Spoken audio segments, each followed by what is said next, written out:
Hello students, कैसे हो सभी? अच्छे हो? चलो तो टॉपिक पढ़ते हैं अपना। कृषि जीव विज्ञान में अपनी सेकेंड यूनिट चल रही है, जीव प्रौद्योगिकी जिसका नाम है। इसमें अपन ने लास्ट टॉपिक जो है वो एग्रो संक्रमण वाला किया था। मेन टॉपिक अपना चल रहा था जीन स्थानांतरण की क्रियाविधि, जिसमें विषाणुओं के द्वारा वाहक के रूप में उपयोग करके कैसे अपन फसली पादपों में जीन स्थानांतरण कर सकते हैं, उसके बारे में पढ़ा था। उसके बाद में एग्रो संक्रमण कि कुछ विषाणु ऐसे होते हैं जिनका संक्रमण पादपों में कीटों के द्वारा होता है। इन विषाणुओं के द्वारा पादपों में जीन स्थानांतरण करने के लिए पहले इन विषाणुओं के डीएनए को टीआई प्लाज्मिड के साथ में जोड़ा जाता है। फिर टीआई प्लाज्मिड को एग्रोबैक्टीरियम जीवाणु की कोशिका में स्थानांतरित करके और फिर उस एग्रोबैक्टीरियम से पादप कोशिका को संक्रमित करवाया जाता है। इसे बोलते हैं एग्रो संक्रमण। क्यों किया जाता है ऐसा? क्योंकि कुछ विषाणु ऐसे होते हैं जिनका संक्रमण कीटों के द्वारा होता है फसलों में, इसलिए सीधे तो वो जीन स्थानांतरण कर नहीं सकते। इसलिए एग्रोबैक्टीरियम जीवाणु की सहायता से जीन स्थानांतरण जो किया जाता है वायरस का, उसे एग्रो संक्रमण कहते हैं। ठीक है। इसके बाद में अपना आज का जो टॉपिक है अपना, जैसा कि मैंने पिछले वीडियो में भी आपको बताया था, सीडीएनए लाइब्रेरी। वहाँ पर एक नाम आया था सीडीएनए विषाणु जो पढ़े थे ना अपन ने। वहाँ पर मैंने आपको टोबैको मुझे एक वायरस बताया था ना, टीएमवी। उस समय पर बताया था कि ये एक ऐसा विषाणु है जिसका आनुवंशिक पदार्थ आरएनए होता है। अब इसको जीन स्थानांतरण करने के लिए कैसे उपयोग में लिया जाता है? इसके अंदर जो आरएनए पाया जाता है उस आरएनए से डीएनए बनाया जाता है, और आरएनए से जो डीएनए बनता है उसको सीडीएनए कहते हैं। वहाँ पर आपको थोड़ा सा मैंने समझाया था। मैंने आपको कहा था कि अलग से एक टॉपिक आएगा सीडीएनए लाइब्रेरी जो अपने सिलेबस में है, तो वो वाला मेन टॉपिक अपन आज करते हैं। टॉपिक का नाम है अपना सीडीएनए लाइब्रेरी। स्मॉल सी फिर कैपिटल डीएनए अपन लिखते हैं नॉर्मली डीएनए। यहाँ पर देखो सीडीएनए का क्या मतलब है। यहाँ पर जो सी है स्मॉल सी, इसका मतलब होता है कॉम्प्लीमेंट्री, कॉम्प्लीमेंट्री या कॉपी। कॉम्प्लीमेंट्री को अपन पूरक बोल सकते हैं, कॉपी को अपन प्रति बोल सकते हैं, यानी पूरक डीएनए भी कह सकते हैं। नॉर्मल एग्जाम में क्वेश्चन आता है तो भी ऐसे सी डीएनए लिखा हुआ आएगा। इस सी का मतलब बताया मैंने आपको, सी का मतलब कॉम्प्लीमेंट्री या कॉपी है, यानी पूरक डीएनए।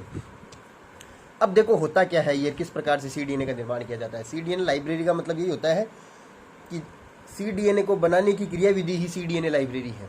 अब कैसे बनाया जाता है? सीधा साधा मैंने आपको पहले बताया था कि अपने पास अगर आरएनए दिया हुआ है, जैसे ये अपने पास आरएनए दे दिया, आरएनए के अंदर भी एक सिरा 5 डेज होता है, दूसरा सिरा जो होता है वो 3 डेज होता है।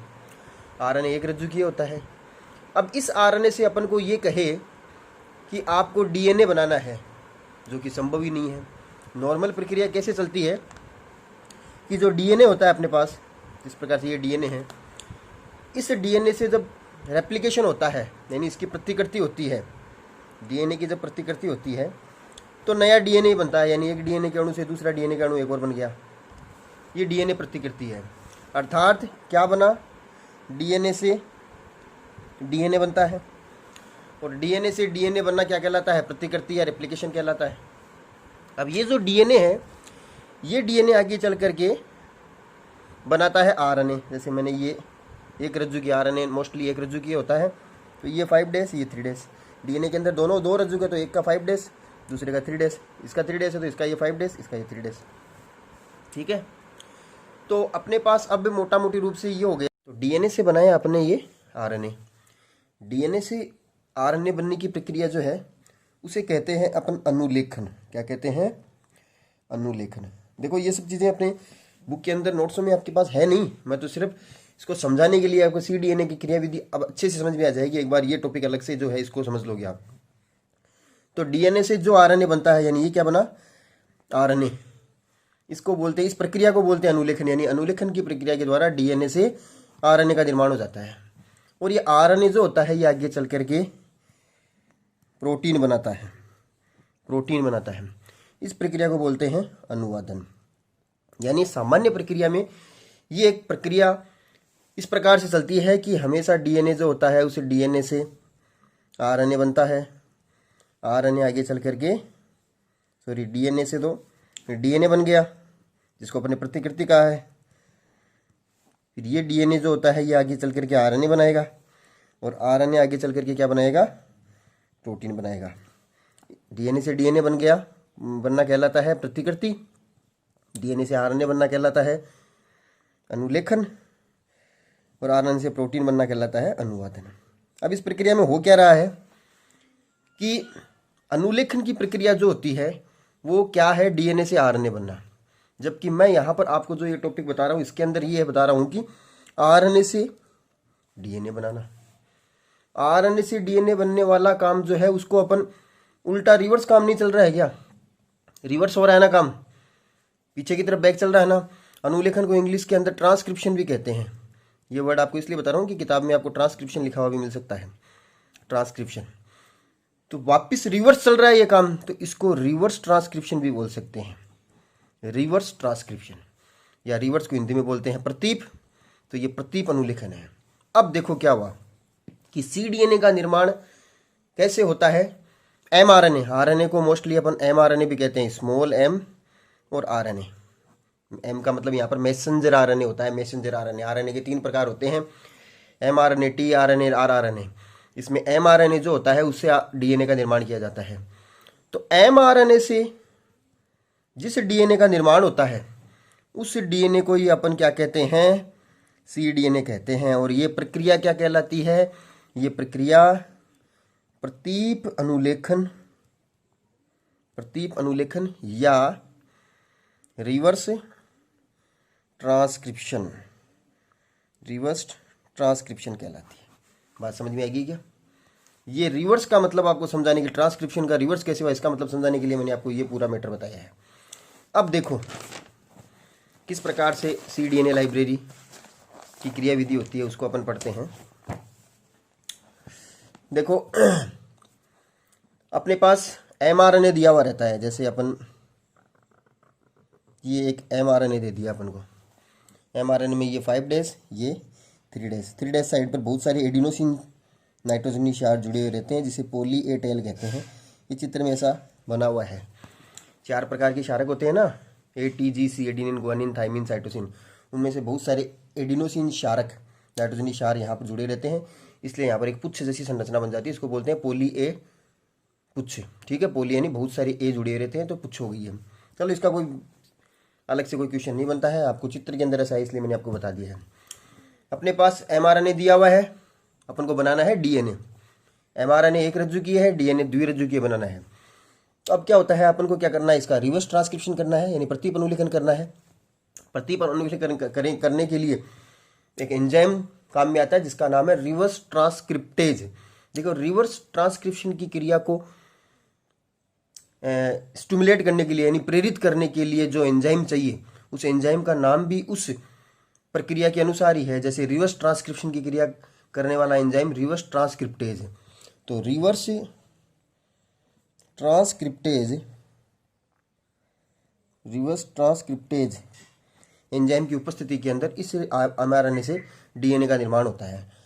अब डीएनए का निर्माण होगा तो कैसे होगा, देखो ये एमआरएनए है, इसके दूसरे वाला सिरा यानी ये वाला सिरा ही घूम करके इसके नीचे ये डीएनए का एक रज्जु बनाने लग जाएगा। एक रज्जु ये डीएनए बन गया, यानी नीचे वाला ये डीएनए है, ये तो क्या है डीएनए, और ये क्या है पहले वाला अपना एमआरएनए। ठीक है, तो एमआरएनए और डीएनए दोनों बन गए हैं, मगर ये यहाँ से जुड़ा हुआ है, एक तो ये हटाना है। एक अपने पास एमआरएनए अभी तक कैसे बना है, एक रज्जु की डीएनए बना है, सॉरी डीएनए अपने पास जो डीएनए बना है वो अभी तक एक ही रज्जु बना है, यानी एक ही लड़ी बनी है। अपन को द्विलड़ी बनाना है। अब क्या किया जाता है, इस वाले बंद को यहाँ से तोड़ना पड़ता है, क्योंकि अपन को तो पृथक पृथक चाहिए। ये तो संकर हो गया, एमआरएनए डीएनए आपस में जुड़े हुए हैं, तो यहाँ से काटना पड़ेगा।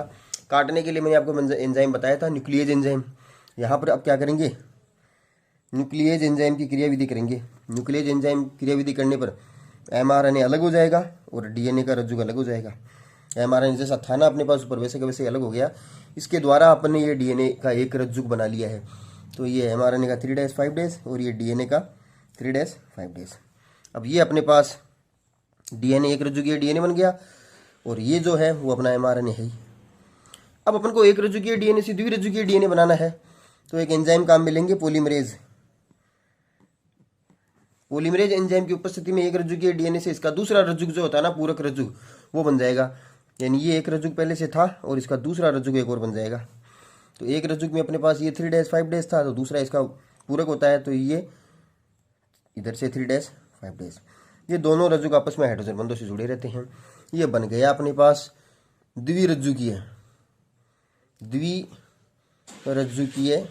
सी डीएनए। अब इसको सी डीएनए, पूरा दो रज्जु बन गया ना, ये अपने पास बन गया है सी डीएनए। बात समझ में आई? यही सी डीएनए लाइब्रेरी में चित्र आपके पास नोट्स में भेजा हुआ है, अपनी किताब में ये चित्र दिया हुआ है। दोबारा से समझ लो एक बार। एमआरएनए अपने पास दिया हुआ है। मोस्टली एमआरएनए भी पादपों की कौन सी कोशिकाओं का लेते हैं अपन, जिन कोशिकाओं में प्रोटीन का निर्माण अधिक होता है, उन कोशिकाओं से एमआरएनए को लिया जाता है। एमआरएनए अपने पास एक रज्जुकीय है, इसका ये 5' सिरा, ये 3' सिरा। रिवर्स ट्रांसक्रिप्टेज एंजाइम की उपस्थिति में ये एमआरएनए जो होता है उससे सी डीएनए का निर्माण शुरू हो जाएगा। ये वाला सिरा ही घूम करके इधर एक डीएनए का एक रज्जु बना देगा। अब उसके बाद में न्यूक्लियस एंजाइम की उपस्थिति में यहाँ से कट लगाया जाता है, काट लिया जाता है, तो एमआरएनए अलग हो गया और डीएनए का एक रज्जु अलग हो गया। अब डीएनए तो अपन को द्विरज्जुकीय बनाना है, 2 लड़ी बनानी है, यानी एक लड़ी और बनानी है, तो पॉलीमरेज एंजाइम लेंगे। और पॉलीमरेज एंजाइम की उपस्थिति में एक तो था ही, इससे इसका पूरक दूसरा और बन जाएगा। इस प्रकार से सी डीएनए का निर्माण जो होता है किया जाता है। ये प्रक्रिया कहलाती है अपनी सी डीएनए लाइब्रेरी। बात समझ में आई? तो ये अपना आज का टॉपिक अपना कंप्लीट होता है। अगले टॉपिक के अंदर अपना ये इतनी जो यूनिट है ये लगभग अब खत्म होने वाली है। तो 2-4 टॉपिक पादप उत्तक संवर्धन के हो रहे हैं। मोस्टली ये यूनिट जो होती है ये खत्म हो चुकी है। इसके बाद में जो है वो अपन इस यूनिट के अंदर अपना टॉपिक पादप उत्तक संवर्धन से संबंधित चलेंगे, जो बहुत इंपॉर्टेंट है, परीक्षा के अंदर पूछे जाते हैं कि जीन स्थानांतरण के द्वारा अब तक ऐसे कौन कौन से पादप तैयार किए जा चुके हैं और उनकी विशेष बात क्या होती है। जैसे एग्रीकल्चर के अंदर भी आपके बहुत सारे ऐसे वर्ड आते होंगे, जैसे बीटी कॉटन आपने सुन रखा है, बीटी कपास है, ठीक है, बीटी मक्का है। इस प्रकार के पादप तैयार किए गए हैं, उनकी क्या विशेषता है और कैसे तैयार किए जाते हैं। तो इंपॉर्टेंट टॉपिक है, एक बड़ा टॉपिक है, तो उसको अपन अगले वीडियो के अंदर लेंगे। आज के वीडियो में अपने सी डीएनए वाला टॉपिक कंप्लीट कर लिया है। अगले वीडियो में फिर मिलते हैं। Thank you.